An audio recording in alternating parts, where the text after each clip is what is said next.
শুভ সকাল। নমস্কার বন্ধুরা, কেমন আছেন সবাই? আশা করি ভালো আছেন।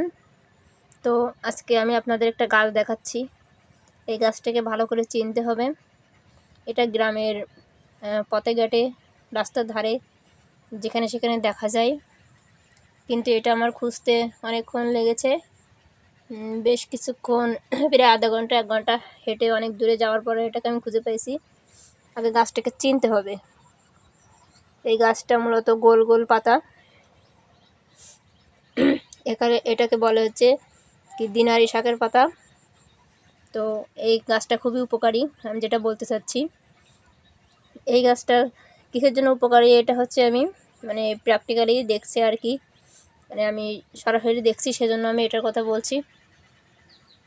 মূলত এটা যাদের হচ্ছে দেখা যাচ্ছে বাথরুম আটকে যায়, অনেকেরই আছে বাথরুম হয় না 3-4 দিন যাবৎ, কি 1 সপ্তাহ কিংবা দীর্ঘদিন যাবৎ MBBS ডাক্তার দেখাচ্ছে, তবু বাথরুম হচ্ছে না।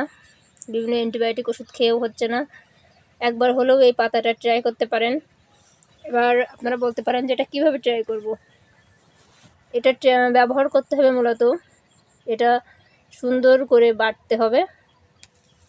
বেটে এর কোনো পাতা বোঝা যাবে না, এর পাতাগুলো নিয়ে সুন্দর করে বেটে, তো যার ওই বাথরুমের সমস্যা আছে, এটা মলদ্বারে দিলে 15 থেকে 20 মিনিটের মধ্যে তার বাথরুম হতে বাধ্য। এটা আমি সরাসরি দেখছি। একজনের সমস্যা হয়েছিল, তো এক মুরব্বি এটা ইউজ করার পরে দেখলাম যে ফলাফল খুবই খুবই আশ্চর্য বিষয়। তার 15-20 মিনিটের মধ্যে বাথরুম হয়ে গেল। আসলে গাছটা খুবই উপকারী। গাছটা আগে চেনা প্রয়োজন, কারণ না চিনে কোনো কিছু ব্যবহার করা ঠিক না। এটা গোল গোল ছোটো ছোটো পাতা, রাস্তার ধারে হয়। সবাই ভালো থাকবেন, ধন্যবাদ।